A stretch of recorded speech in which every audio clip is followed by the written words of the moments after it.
Without any further ado, it is my extreme pleasure to introduce folks from probably one of the first musicals I was ever made aware of when I was a young tyke, yes, many years ago.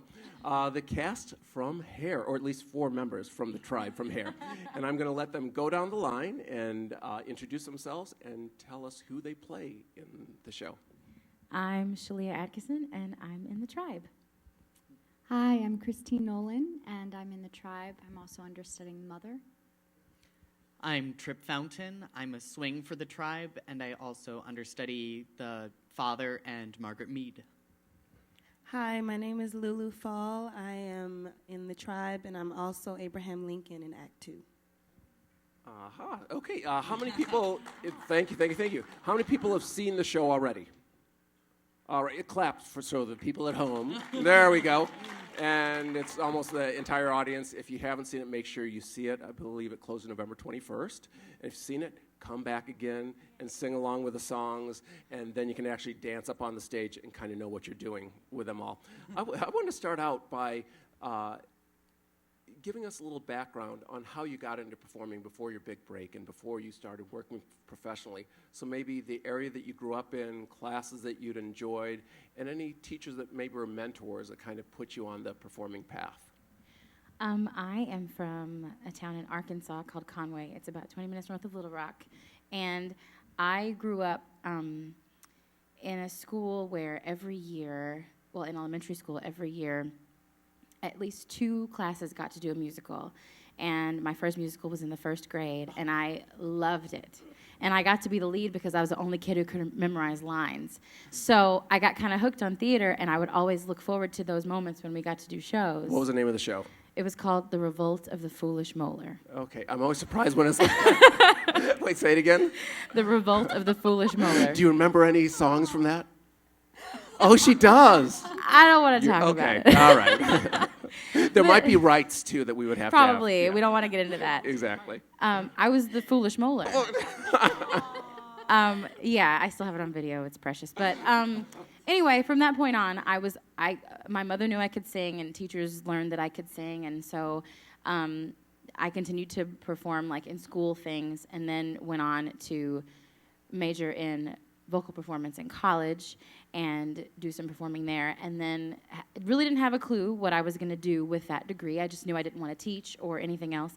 But right before I graduated from college, I got cast in my first production at a regional theater and found out you could get paid to be in shows. So I was like, oh, okay, well, that's what I'll do. In Arkansas, great idea. So for you, it was that 1st grade experience that kind of set you. Was that the same teacher that you had for the other musicals that you said the first couple? No, I had that teacher from kindergarten till 5th grade, and then just from there on, teachers just I kind of knew I could sing, so I'd kind of make myself known at each school I went to, and they would just kind of scoop me up and help me out. Great. I grew up in Washington, D.C., actually. Yay! I grew up in a suburb outside of here called Bethesda. And yeah. How many Bethesda in the house? There we go. Yay! Okay. And I went to Bullis High School there in Potomac, and I got very involved with the theater department there. And I would say a mentor that I had growing up was Jane Pesci Townsend, who was she headed up the musical theater department at Catholic University, but she recently passed away. Was also a wonderful performer. We've seen her in many shows and actually wrote some shows. Yeah, she's very big here. Yeah. And she would always come up to me after class and just say, like, you got it, girl. You know, keep it going. And she really kept me involved. And just having one person believe in me, I think that's what made me continue going forward. Practice. And then majored in musical theater, and here we are. I am from Monument, Colorado. It's about half an hour north of Colorado Springs, just along the foothills. Pretty, love to visit. I, growing up from a very early age, did choir at school and all sorts of little like school and church performances. And then I went to a community theater production of a show, and at intermission they were like, hey, and if anybody wants to be a part of our next production, Snow White and the Seven Dwarfs, go ahead, and there are refreshments in the back and you can sign up to do the show. And I came back for Act 2 and I was like, Mom, I signed up for the show. Okay, all right. I played Grumpy. So yeah. It wasn't typecasting, we know. Hey. But I mean, from that point on, it was like, when can I do a show? What can I do? Even when I didn't have as much experience as other people, it was like, I always go to the audition and see what happens. And then I got more involved in other like regional community theaters around the Colorado area. And I was very active in theater also in high school, as well as band. I did a lot of band. What did you play? Trombone. Yeah. Yeah. So I mean, I can't think of one particular person that was really a mentor as far as a guide.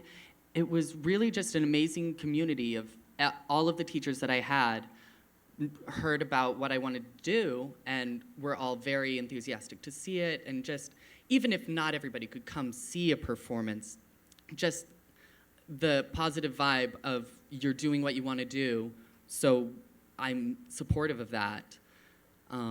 It's a general support system that you had for the arts. Yeah, Great. it was great. Great. Well, I too am from Washington, D.C. Yeah. I grew up in Adams Morgan, so it's such a dream come true to be performing at the Kennedy Center, because as a kid, I came to a whole bunch of productions. I always sat in the front row with my parents, and I was like, ooh, I want to do that. Ooh, I want to do that. I was very distracting. But yeah, I don't know if you guys know of Joy of Motion, but I was like a Joy of Motion baby. So my parents enrolled me in dance classes. They knew that I always wanted to dance. They knew that I was into the arts. And I knew that I could sing and act at a young age as well, but I suffered from horrible stage fright, so I could not sing. And it's funny that, I stuck with what I wanted to do.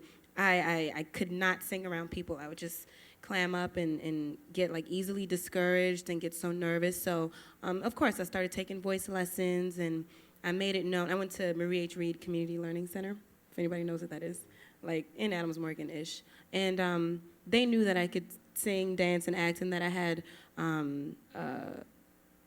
I was very enthusiastic about that. So I did a few plays, and I don't remember the names. I really don't. But yeah. I live in Mount Pleasant, so I know exactly what you're talking about, yeah. I love it, man. Yeah, I did a few plays, and I danced a lot. But then when it came to singing, I would just shut down and start crying. So, yeah, once I got to junior high school, I joined a choir just to help me break out of my own shell. And then I went to Duke Ellington School of the Arts, and that's where they just broke me out. I mean, I had no choice. So, and actually, funny story, I did hair in 2003, my senior year in high school. Yeah, so it's just so funny how things come back around. We only did it for like a weekend, for like 3 days. I was in the ensemble. I danced a lot. I didn't really sing much because I still struggled with stage fright a little bit, but I always told myself, if given the chance, I will be in hair again. And I'm in hair again. Amazing. These are great stories. Let's go on now, since you went through high school and then you decided to embark on the career of performing. Can you talk about that journey for yourself when you realized, oh, I want to do this? If you stayed in town, if you moved to New York or California, the training that you got, if you got degrees in it, or if it was professional training, and then kind of what brought you to your first break, your first professional show that said, oh, yes, I should be doing this, and I'm going to be making money at it. Like I said before, I got my first professional job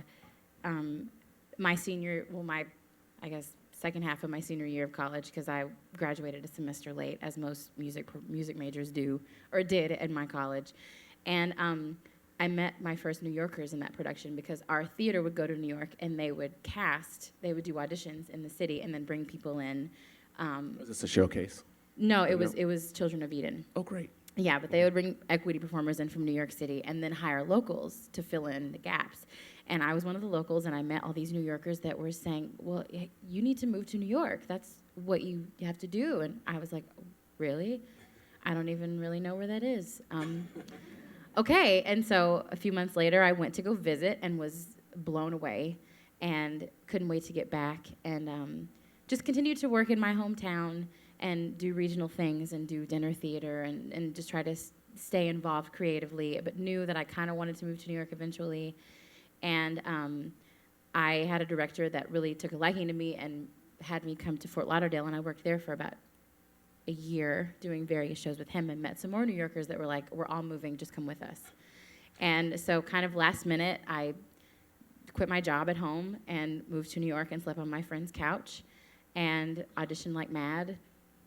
And my big break then came when I got hired to work at Disney World in the Festival of the Lion King at Animal Kingdom. And because that was big money, I got my equity card. And yeah, and so from there. And when was that? What year was that? That was 2007 to the beginning of 2009. Oh, okay. And so, yeah, I did that for a while and then eventually moved back to the city and started auditioning again, and here I am. Okay, great. Wow. I would say I knew that I had to do this professionally from a really early age. It just like wasn't an option. And I just had blinders up. I was like, I got to make this happen. And when I got to New York City, I was confronted with the auditioning scene, which is very, very intense and an awakening for everyone who gets there. Can you explain a little bit about the open call, since we kind of started that, of how many ladies might be in line and Yeah. what time you line up in the morning and non-equity call as opposed to an equity call? Yeah, I was a non-equity member for about a year and a half, and non-equity versus equity is a very, very big difference. And once again, equity is the stage union for actors, Actors Equity Association, Right. and which everyone is here. And before that you're a non-equity person, so she'll tell you how that happens. Right, when you're a non-equity member, you have to arrive at the audition at about anywhere between 5 and 6 a.m., and they don't let you in the building, so you have to stand outside. No matter if it's raining, snowing, you have to wait, and it's part of paying your dues. And when you finally get into the building, equity members are separated from the non-equity members. Non-equity, you have to sit on the benches. You don't have access to a bathroom. You can't use the water fountain. So you feel very discriminated against and very, but it almost makes you want it more, you know?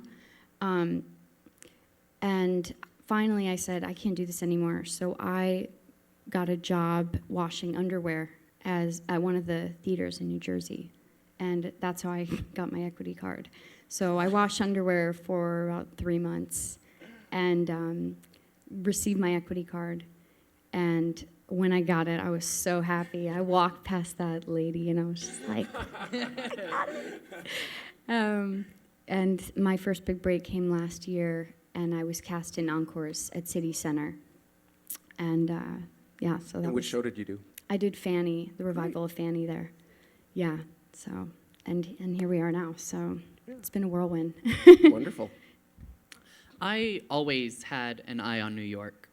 From the time I was in like middle school, it was like, oh, that's where you have to go if you're gonna do that. So how am I gonna make that happen?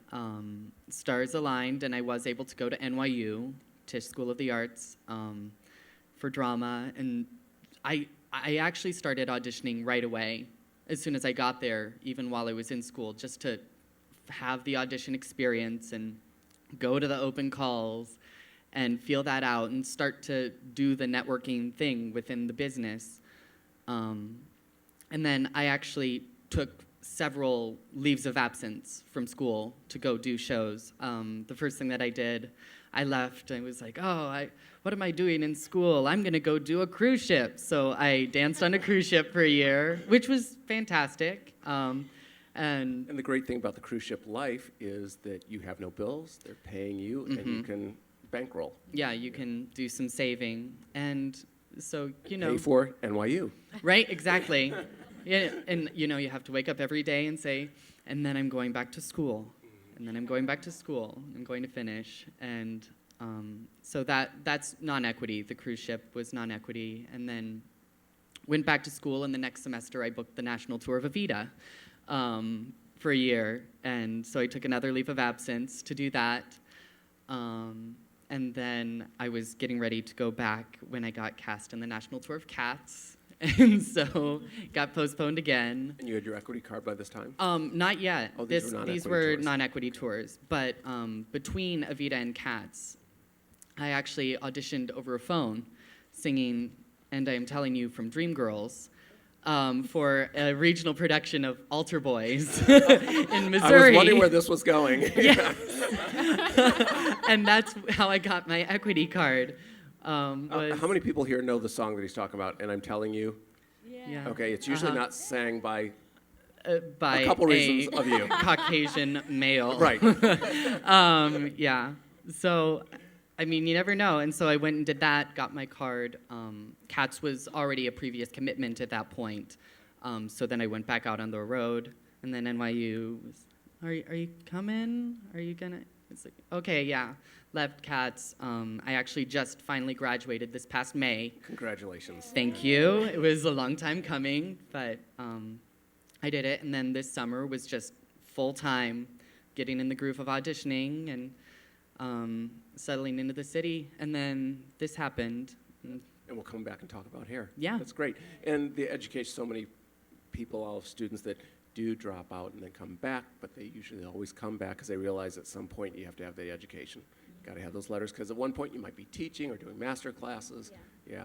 Yeah, Right. just have the piece of paper. Exactly.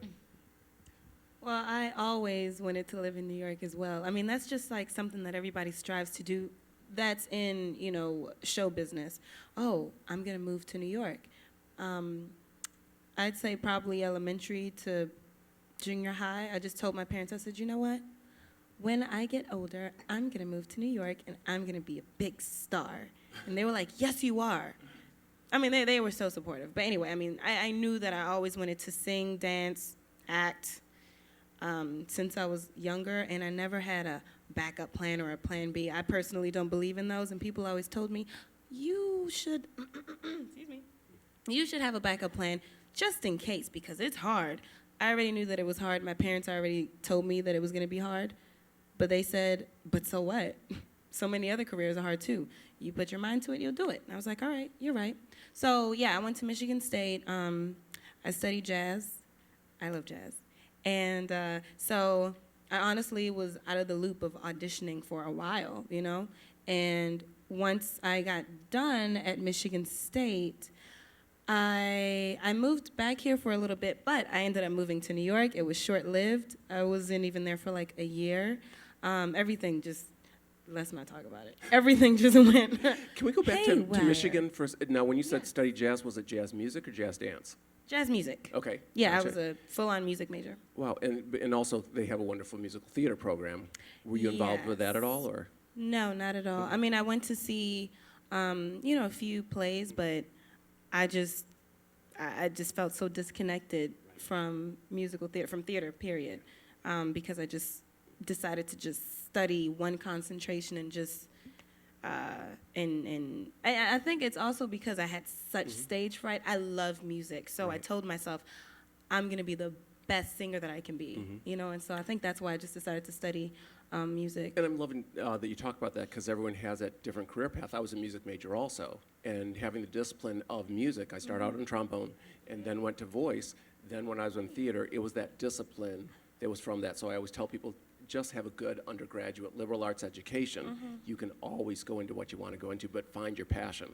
Absolutely. Thanks. Absolutely. So yeah, I mean, I still knew that I could, dance and act. I still took classes, still took lessons and everything. Oh yeah, and when I moved to New York, I don't know if you guys are familiar with the Hank Lane Music Agency. I used to sing with them for a while, and then I just decided to move it back because things just felt like they were plateauing, and it just wasn't the right time, and I could feel it, and I was tired of competing with myself in that way. So, moving back home, my first, I'd say my first professional musical theater show was Crowns over at Arena Stage. I was understudying 3 roles, but I was so excited because I was like, wow, I hadn't auditioned in so long.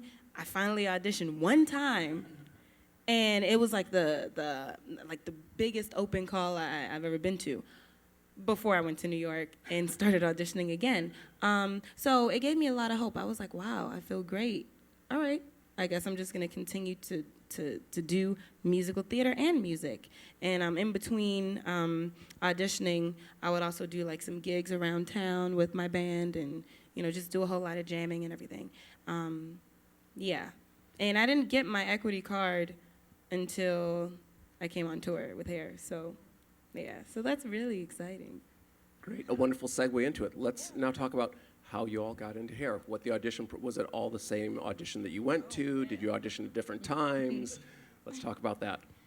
I started auditioning for Hair, I guess, when did it close? I don't remember. When did it close on Broadway? On Broadway? Yeah. Thank you. June 27th. At some point before June 27th, I'd seen the show in 2009 in the summer. A friend took me, and I fell in love with it. I had never seen anything like it before. I'd seen Hair before, but nothing like the production that Diane Paulus directed. And so I knew that I wanted to be part of it. So I went to a chorus call, and everyone else in the city went to the same chorus call. So there were over 300 girls in this tiny little studio room, and they had to type us out, and which means they divide you up into groups of 20 or so, and they all bus you into a room, and the creative team looks at your headshots and looks at you and then decides who they want to hear sing or see dance or whatever the case may be. And I got typed out, and I was heartbroken. And You changed your clothes, changed your hairstyle, came back again. yeah, I wish. And I was like, okay, well, I went back a few months later and got typed out again. And I was even more heartbroken because I was like, well, this show is perfect. They don't even want to hear me sing. So I went to a few more auditions and kept getting cut or kept getting typed out. And the show closed on Broadway, and then it closed in London. And I was like, well, okay, it's not meant to be. And I saw the notice for the tour online and ignored it because I figured if they didn't want to see me for the Broadway, they were going to want to see me for the tour. And then my agent called me and said, I have a really exciting appointment for you. It's a pre-screening for Hair. And I was like, you've got to be kidding me. They don't want to see me. You're nuts. He's like, just go in. It's just a pre-screening. It's not for the creative team. Go in, sing your face off. Just get this job. And I went in a nervous wreck and sang. And the afternoon he called and said, the creative team wants to see you. And so I went in for another audition, sick, the following week, and sang again for Diane Paulus and the musical director and everyone. And they called me the afternoon again and said they want to see you again in a couple weeks. And I couldn't believe it. And so I coached and prepared, and then went in a few weeks later, where I met Lulu and Tripp, actually. And for the final callback, which was like 9 girls, which was slightly daunting, and we learned some choreography. And what did you sing for that final call? They gave us everything. They gave us all the music Dion sings: Aquarius, White Boys, and then we had the Abraham Lincoln song 7 years ago, and we had Let the Sunshine In, and we had Walking in Space. We had everything. Then we had some sides, too. We had some sides too, like some of the Hell No, We Won't Go. And tell them what sides are. Sides are like cuts from the script that you will have to read in an audition, so they can get an idea of if you understand the character and all those things. But we did all that, and after about 3 or 4 miserable, arduous days because I just gotten fired from my day job and life was kind of crumbling, I found out that I booked the job. So that's it. Great. Let's see. So I had wanted to go in for Hair so badly, and people kept saying, you should really go in for Hair. And I just hadn't gotten an appointment. And I went to the New York Musical Theater Festival Awards Gala, and someone came up to me and we were talking, and he said, "You really remind me of Vicki Lewis. I'm a producer, and I'd like to hear you sing." So I sang for him. We rented out a small studio at Ripley Greer Studios in New York City, and he said, "Let's work together," and he hadn't called me in at all. And then I got this phone call. He said, "We have an appointment for you for hair." And I was so excited. And I went in 3 times, and on the 3rd time they said, "We want to see you again in a month, and we want you to learn these 3 different tracks." So I had a month to learn this and explain material. the tracks also.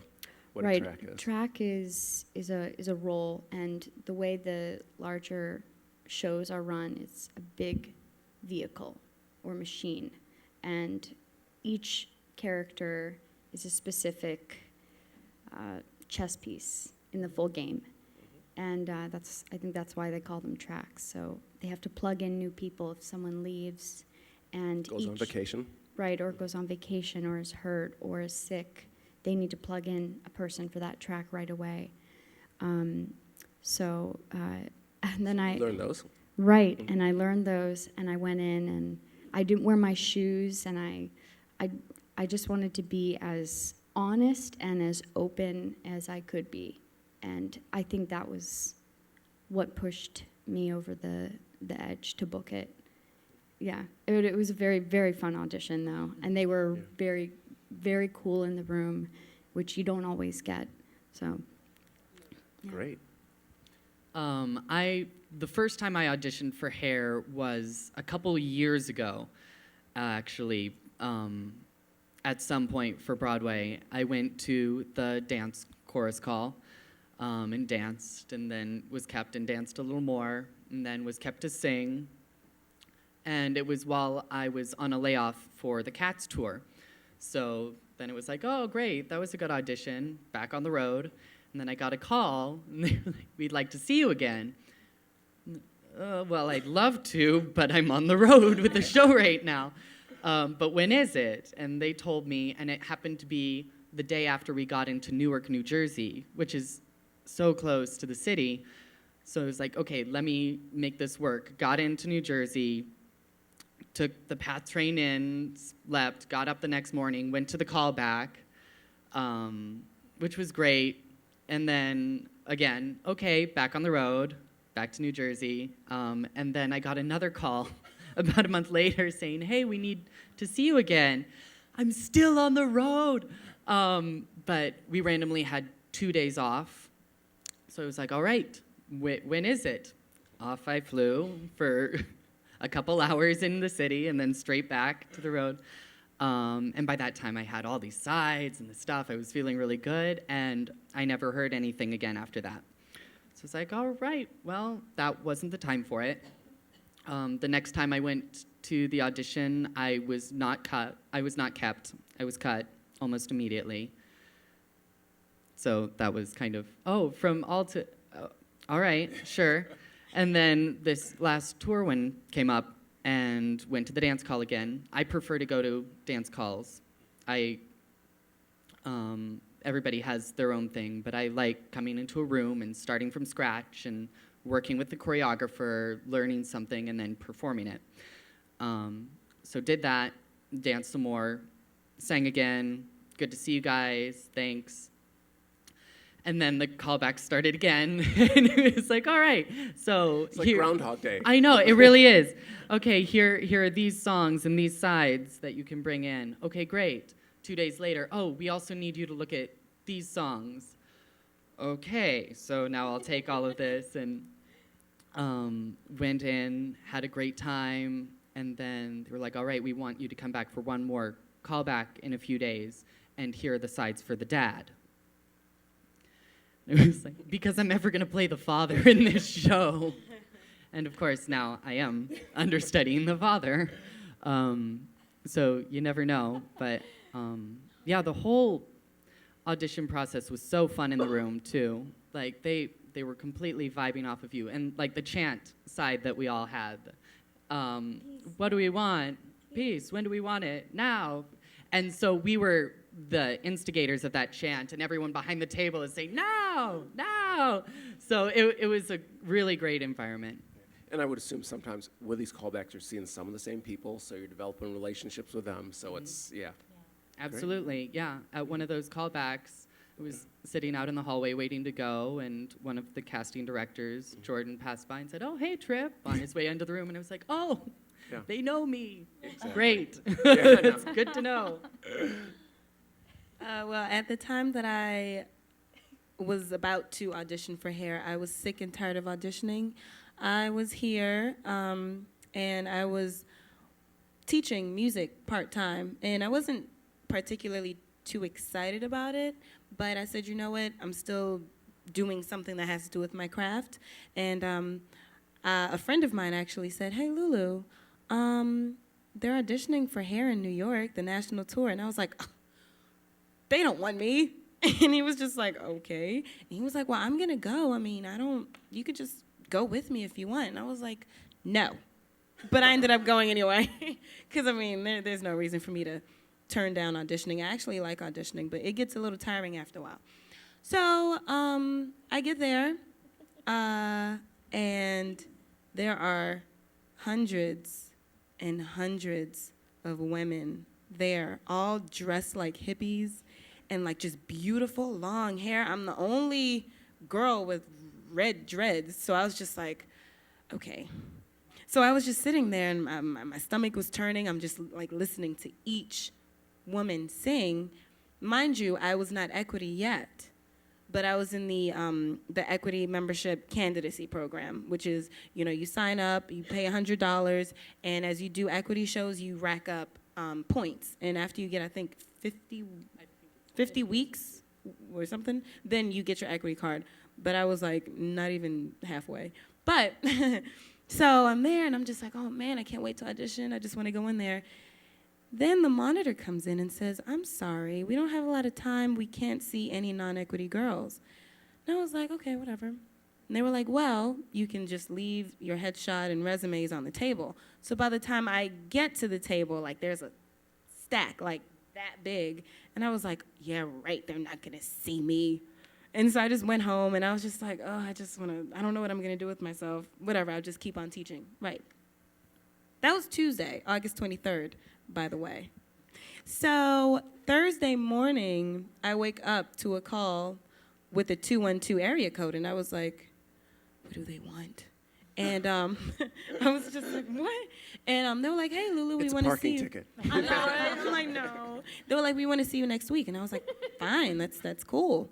And I'm telling you, when your guard is absolutely down, that's when things actually happen in your favor. Like, I went in there and I was like, oh, let me just sing these 2 songs and just bounce. So I sang one song. They asked me to sing another one. I sang the other song.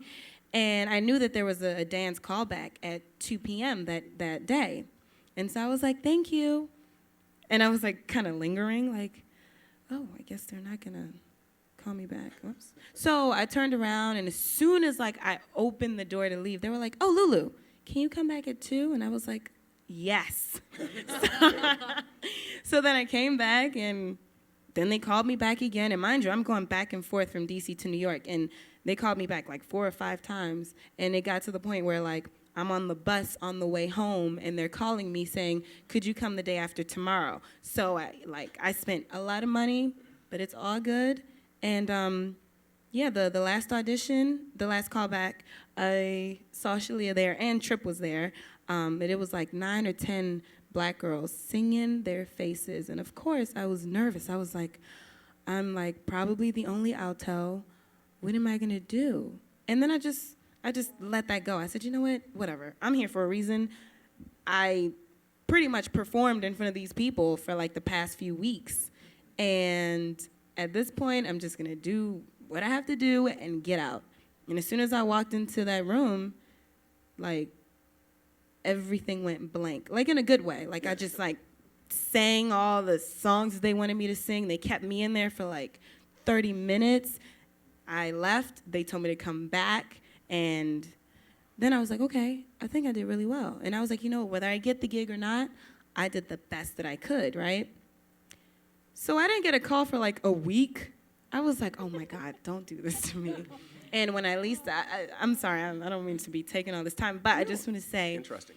I got a new BlackBerry the day that they called me, right? And every single day, like I would put my phone on loud, and like my phone would just ring all the time, and I'm like, oh, students, I'm sorry, don't try this. Oh, hello? Oh no, okay. So like I was just on pins and needles, and finally I was like, you know what? Maybe I didn't get it. It's perfectly fine. And I was actually content with that. So once I got my new phone, I'm at home and my mom's with me, and I'm like just trying to like figure out how to work this new phone. Like my mind is so on this new phone. And then the phone rings, and I was like, who is this? Oh my God. And then they were like, yeah, we'd like to offer you a contract. I was like, oh, okay. They were like, well, we'll call you back in a few days. And I was like, okay. Then I hung up and I just started screaming. So yeah, it was a journey, but it was cool. Very cool. Auditioning, it's almost like dating, isn't it? Yes. Yeah. Yeah. We're going to open this up to the audience. So we have a microphone right there behind the gentleman who is looking at it right now in front of the beautiful lady. So if you have a question that you'd like to ask the cast, I'm going to start asking questions about the show. In fact, you can line up behind there, and we will answer any of those questions in the next 15 minutes that you might have for the cast also. When you get into the rehearsal process, since they started the show at the Public, and then it moved to Broadway, and then you guys are doing another version of the show, what was the rehearsal process like for you all? Well, all of us are new to the production. There are kind of three groups of people that are involved in the show. There's people that were in the original Broadway cast. Some of them were in the show in the park as well, when it was a 3-day concert, and then it ran for a little while. And then there was another group of people that replaced the group that went to London when it went to the West End. So there are people from the Broadway cast, people from the London cast, and then us. There were like 13 of us, right? So the 13 of us had rehearsal for a week just by ourselves, learning music, learning blocking, and kind of getting to know each other and trying to understand what we were getting ourselves into. And the following Monday, everyone else showed up, and it was a really nervous day because we didn't know are they going to accept us? Of like, we're like kind of replacing people. We're replacing people that they know and love, that they've worked with for years. Yeah. How is this going to work? And I felt completely embraced and loved by the rest of the cast. And we didn't touch the script or blocking for about 2 days because Diane, I think, really wanted us to become the family that we have to be to do the show. So we spent the first day playing games like Red Rover and like we were back in kindergarten. Like running around like lunatics in a rehearsal studio. Great. And the following day, we all had presentations about our tribe characters. Some tribe characters are already created, like Sheila, Claude. But then we had to create our own names, and she gave us specific questions to answer. And we just presented who we are in the tribe to all these new people. And it was like 3 or 4 hours, and we laughed and cried and hugged each other and danced around. And then we went to work, and it was just trying to figure out what we were doing. I mean, the show is already set, but when you add new people, you add in all these new elements, because if you've seen the show, we're running around a lot of the time, and we're laying on the floor, and we're jumping off of things, and you're touching each other. Yeah, and it's a really different process, at least for me, than anything I've ever done. But I love the story that you're telling, because so many times telling students, people say, well, why am I going to school? Why am I studying this? Why am I studying music? Why am I studying dance? All these skills that you bring in a production like this, whether you're doing a character bio, you're doing research, that it all comes back, doesn't it? Yep, yeah. Absolutely. It definitely does. Yeah, that assignment of, all right, these are the things that you have to hit in this presentation that you do. Other than that, go and be creative and show us who you are. But it's like, it's an assignment, and we also did a lot of research. We had kind of research assignments that were very open-ended, but bring in something from 1967, whether it's a fact or a photo that you find that you love, that you can present to the rest of the tribe, so that we can kind of get this group awareness of the era. Exactly. We have a question here for you. Tell us your name and your question. Hi, I'm Becca. Hi. Okay. And thank you for being the brave first soul to ask a question. Hey, Becca. Yeah. So I'm just wondering, what advice would you have for someone who loves musical theater, maybe like, I don't know, who wants to be on Broadway, but maybe that's not like. You know what? my Let's only start by telling goal. them, where are you in school right now? I'm in 8th grade, 8th grade. Where? And she looks very mature. I would not guess 8th grade. Okay. So where are you going to school? Pyle Middle School. Okay. And what are you doing theater right now? I'm in Once on This Island Junior. One of favorite shows, right? One of the best musicals, Once on This Island. Yeah. Almost, yeah. Okay, so now know that she's 8th grade, she's doing shows, and some of the stuff that you guys talked about, what would you give her for advice? I mean, keep doing theater. Keep doing it. It's everywhere.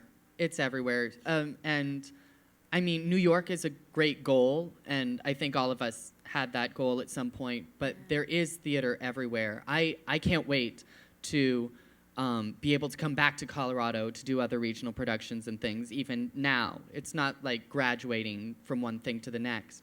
So I would definitely stay involved in that theater. Is the performance, it's with your school? Yeah. Fantastic. So talk to your drama teacher and other people about what other places in the area you know, and just kind of spread yourself out into the community. I would say if you want to be on Broadway, keep that in your sights and don't let it go, because it can happen. And it's going to be difficult. For most people, it is. It's a long haul.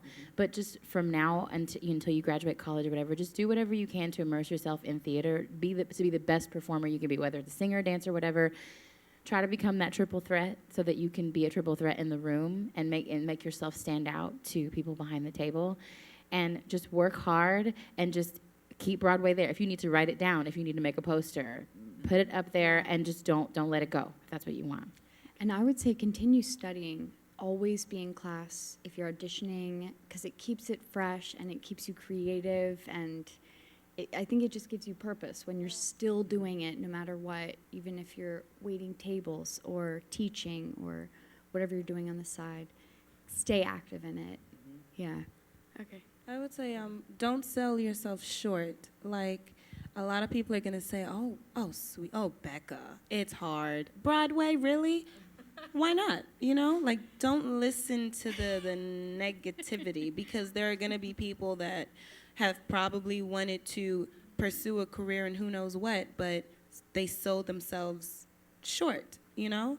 The sky is literally the limit. Like, you can do it, you're going to do it, you know? So don't sell yourself short, and like your teachers and your mentors, pick their brains, you know? They're there for a reason, you know? They're open books, and they're references, and they're professionals. So absolutely do that. Okay. And Thank also, you. I think that you'll find from them is they have a career in the arts. And by studying and training in that, there's so many things that you can do behind the scenes also. So get involved with the scene painting and the construction and the costumes and the lights. The more skills that you have, the more in the beginning of your career that you can make yourself indispensable to a theater. Does that make sense? I loved doing running crew and set construction. Yeah, at one of I did a lot of work at the Colorado Springs Fine Arts Center, and when I wasn't a part of the cast, I would be volunteering to run things backstage. And like, the more you know, the more you can do. And then you're meeting people also, because I think Lulu said that she did Crowns, and I know the cast that was part of that, I'm sure, talking to those wonderful black women who had these wonderful stories, Jackie. I mean, from Chicago, some of the actors, it was just, can I really do this? You find these other older actors that can be mentors, correct? Yeah. And when I was just, not doing anything, we were all like on a break, I would just be like, hey, I have a question. And then I would just like have a pen and paper and just like, write down what they say, Yeah. Yeah. Thank you. Yeah. Good Thank luck. you. Sure. The lady and then the gentleman. Yep, you can both go up. I know all of you said that you guys wanted to do hair, like it was a show that you guys all saw and you guys all loved. Are there any other shows that you guys would love to do? Like, if given the chance? So many. I don't know. I've never gotten a chance to do a chorus line. As a dancer, it's one of those shows that has always and almost happened with one of the tours recently. But that's definitely a show that really speaks to me, and I think is a wonderful connective piece between performers and a general audience that maybe doesn't understand a lot about where we come from and what we do and how hard it is. And I think it's a beautiful piece of work. Yeah. And is there thinking about their shows? Is there a show that you've always wanted to do? Well, I'd have to say, like, if I get a chance, like, I'd audition for In the Heights on Broadway. That was going to be my answer. There you go. I saw that show with my boyfriend a few months ago, and I knew the music a little bit, but I fell in love with it because I feel like it's a really realistic portrayal, for the most part, of life in Washington Heights, because I've lived there and I've lived there. yeah, and it's like it brought hip hop and rap and salsa and all of that to Broadway, and it didn't alienate people because you see everybody at that show, and I love it. If I could dance, I would so be there. Exactly. And then the gentleman has a question for us. Yep. Mhm.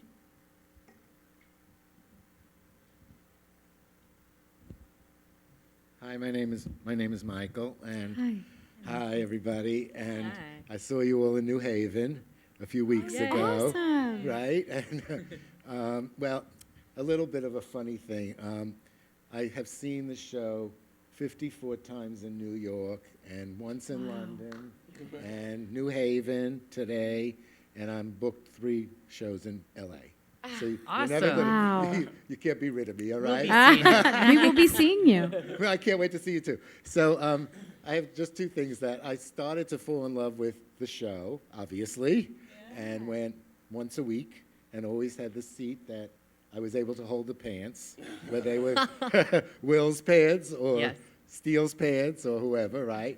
And now having seen the show then, I got involved by being a part of the Good Morning America morning show that time. We got an email saying, if you want to dress as a hippie and carry a sign, come to Central Park, and I live in New York, and it's around the corner from my house.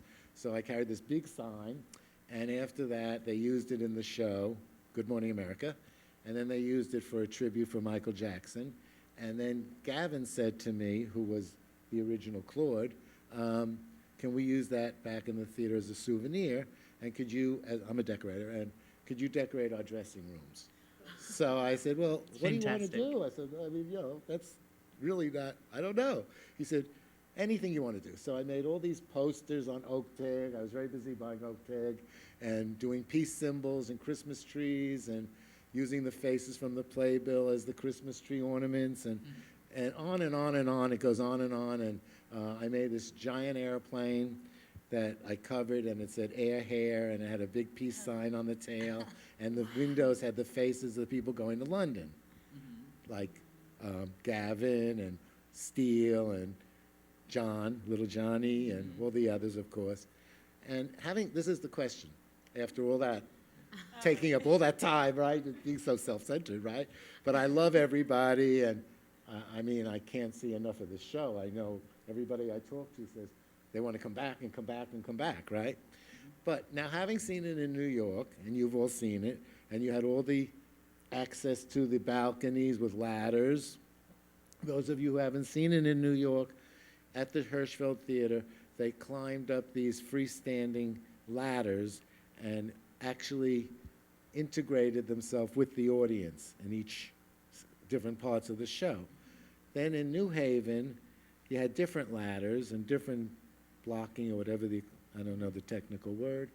Now here, I see, having had the privilege to see you again here, I see it's different again. And how do you that's the question, how do you readjust each time you're in a different theater? And how long does it take you to readjust to the new space? Because I did see different space, different things that had either limitations or even the car is in the truck is in a different That's a direction. great question that you guys can talk about moving. That's what I was thinking about before coming here today, because I've been thinking about this day forever. It's like I blocked off my calendar. Couldn't wait to get my extensions done, and you Yeah. name it, right? All right. Can you talk about that process and for Absolutely. here? Being on a tour, that is one of the big challenges Yeah. because no two theaters are exactly the same. at the Hirschfeld, they were blessed with these boxes that they were able to use in that way. In New Haven, I know not everybody could make it up to New Haven as well, but they had more isolated individual boxes, so we had to use those in a different way. At the Kennedy Center, because of the construction of the Opera House, which is beautiful, it's so beautiful to look at from the stage, but it's far enough away that it's not practical to get the ladders up into that level. So there were lots of discussions with the creative team between New York and getting out on tour, and what are the differences going to be? How are we going to make this have the same feel but still be practical for different theaters? Their solution for the ladders are the towers that you'll see on the downstage edges next to the proscenium that have a ladder and a little platform, and it's also a great way for us to get some of the sound equipment and speakers that travel with us onto the stage in a way that can be more fully integrated into the rest of the set. So when we can, we get up into those boxes and things, but really those towers are the best kind of representation because of the variable sizes of the houses. Can you talk about the put-in process and what was the timing? Can you explain what a put-in is? What you mean we move from theater to theater? Basically, the creative team or stage management will look. They go to a theater ahead of time and they walk all around and figure out the maze that is backstage, the maze that is the house, and getting up and down into the balconies, things like that. And they decide, are they going to be able to make it up into the balcony in 8 bars? Are they going to be able to make it up in all? Are they going to be able to sing when they get up there? You know, what's the... Is it safe? Yeah, is it safe? The logistical things. And then they'll, like, for instance, a lot of us ran up, I know I ran up into the balcony at the theater in New Haven during the song Hair. But here, because you can't really run up to the balcony with any speed, I run to the back of the house and I dance around the people that are sitting in the back of the orchestra. And so basically when you get into a new city, we had like a 4-hour process or so on the first day we were here, so we can all walk around the stage and see how much larger it is than where we were or how much smaller it is, and to understand, oh, there's a ramp in the house. So when you're running down this ramp, it flattens out, so don't fall, you know, things like that. And so it's just a little bit of time that we have to get a feel. And we'll have but also we just have to have big compliment and props to your stage managers. Because the stage managers Absolutely. that run the shows on a tour are just God's creatures. Yes. There are eyes and ears, and they take care of us. We you have a know? fabulous Absolutely. team, too. They're amazing. So for all you stage managers out there, yes. There we go. Yeah. There we go. Okay. We need you. Yes. Young Hi, lady. I'm Judy Bounds, and Lulu, I saw you in your Cappy show here, and I'm the Cappy's lady. What I wanted to ask all of you is, well, first of all, I was 27 when your predecessors were doing this show, and I saw it here in Washington, D.C. at a fundraiser with St. Stephen's Episcopal Church. I thought that was a really interesting connection. Yeah. But how did you get yourselves to where I was at age 24 in 1967, praying my husband wouldn't go to Vietnam, as many of my friends did? How do you get there? You're not even that old, and make it work for the show. Well, going back to the rehearsal process, like Shalia was saying, one thing that Diane, the director, said to me was, every time you set foot on stage, every time you get into your costume and your wig or whatever, you have to be in the year 1967.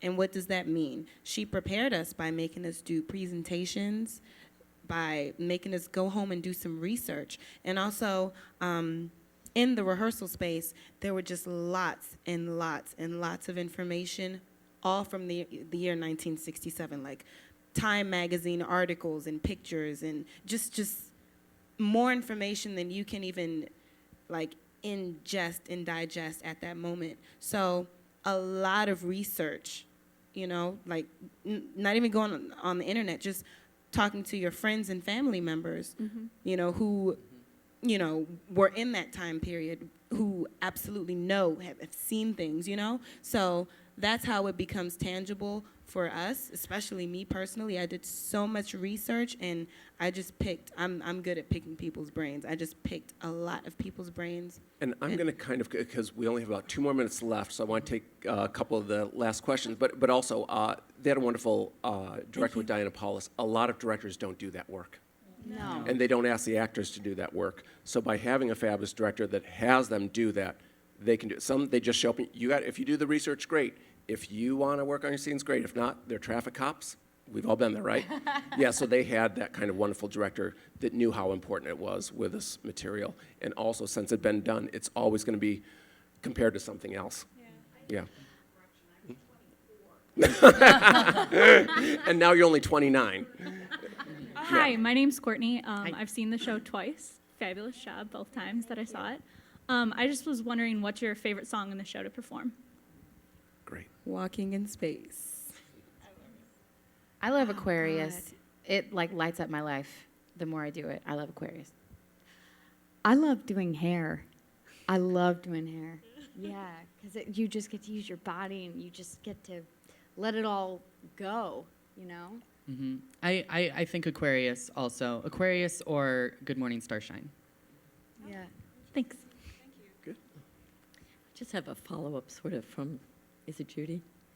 And what's your name? I'm Dorothy. Hi, Dorothy. Weinstein. And when Hair came out, I was a little girl, and it really broke the mold. It really was, it was a social piece. It was an activist piece, and I remember the adults talking about it and the nudity and, all that. And as I grew up, and you saw it in high school and everything, I feel like, and I don't know if this was at all in the stage direction, that, and I love it, but I feel like, and I may be wrong, that there is a little bit of a parody of the time now, whereas the original Hair really was a social activist piece.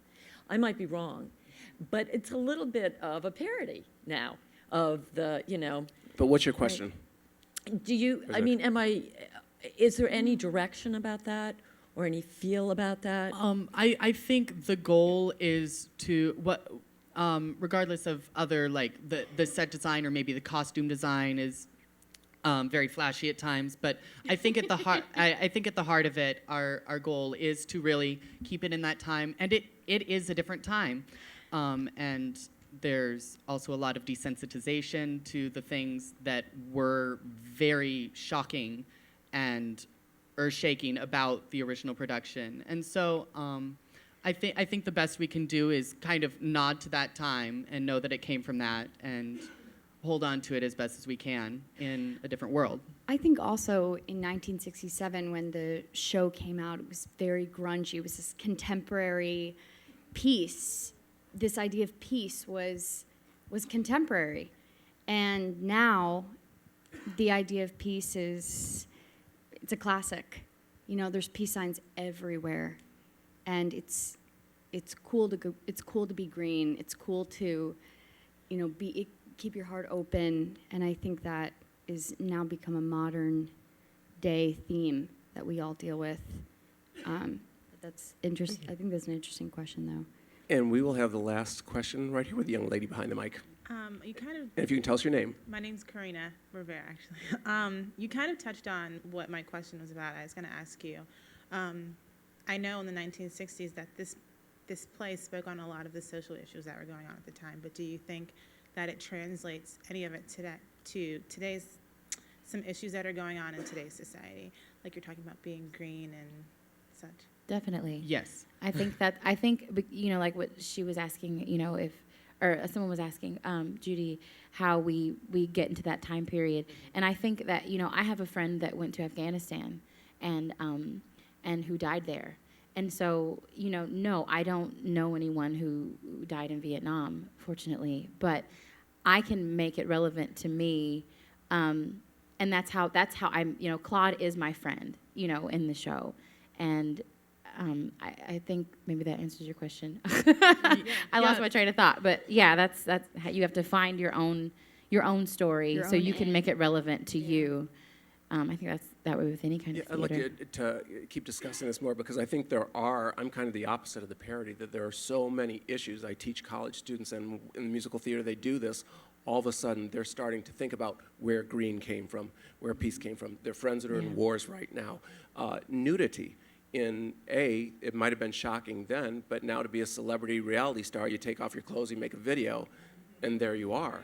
As to hearken back to a place where we did have different ideals and people are more involved in elections and election cycles that they weren't back then when I was. So what were some of the other things that you think of? Oh, well, I mean, so the issue of war in our time is... Especially your age group. Yes. It's a very tricky thing, and you do have people that are joining the military, and I support them in what they want to do. I like to support my country by helping people forget about the need for the military for a couple hours. But I mean, how exciting to be able to come to DC when we heard that we were coming here in this time of election and this time of striving for awareness. That I think that it does still speak to a lot of issues that, yes, it's talked about, but it still is an issue, and why is that still something that we need to talk about? Another issue, I'm sorry. No, please, Lulu, yes. Another issue that is prevalent in today's society as well as hair is discrimination, and HUD talks about it. That's like, what, the second or third piece, you know what I mean? Yeah, and when I was doing researching the year 1967, that was like the dawning of race riots. And like, I thought that maybe there were like maybe 3 or 4, and then in 1968 it just skyrocketed. No, I was wrong. And I mean, I just cried just reading everything. And then my parents are foreign, and so you know they were in France when around this time. But even just talking to, just as far as just personalizing it, just talking to my dad, he's like, oh, you know, I was 15, 16 years old, the only African boy in a predominantly French boarding school. I was the only black guy. I was constantly discriminated against, you know, directly, indirectly, but of course more so directly. And so a lot of times when it comes to like the protest scene, and even when HUD is singing his song, my character kind of goes back to the stories that my dad would tell me, and it goes back to the research that I did. You know, unfortunately, discrimination is absolutely prevalent, not only against African Americans, but a lot of different races. But that's, you know, yet another issue that America, and I'm sure in the whole world, faces. Also, the hippies were the outsiders. So I don't think any hippie ever felt totally accepted, and that's why they developed their own sense of community. And I think that's why everyone continues to see it again and again, is because we are open to everyone, and no matter how different you are or whatever it is that you feel, if you don't fit in, we will help you to feel a sense of community. And I think, once again, dovetailing that, almost artists and actors are the hippies of society now. Yeah. I mean, why would you move to New York and make no money, and the unemployment rate is 99% for actors? So to do this, staying on friends' couches, staying in different cities, you kind of look at, it's a bohemian life. Sometimes it's a wonderful life too, but I can see, and in college, students always want to do hair. None of us are on Wall Street right now. What's that? I said none of us are on Wall Street There you right go. now. You know, exactly. We're not, We could talk. This is probably one of the most wonderful discussions that we've had on our show here because of the subject matter. We could keep talking for 2 more hours. So thank you for all of you that brought questions to this. I want to thank the wonderful actors who are doing this, who are going to be doing this show tonight, and they'll be in town until the 21st. Yes. So please come back and see the show again. Please get up on stage and sing and dance. Yeah. And this will also be posted on the website, so you can go to Explore the Arts website. And for the Kennedy Center, I want to thank you all for coming and being our guests for this Theater Look-In for Explore the Arts. It's been our pleasure. Thank you so much. Thank you so much. Yeah.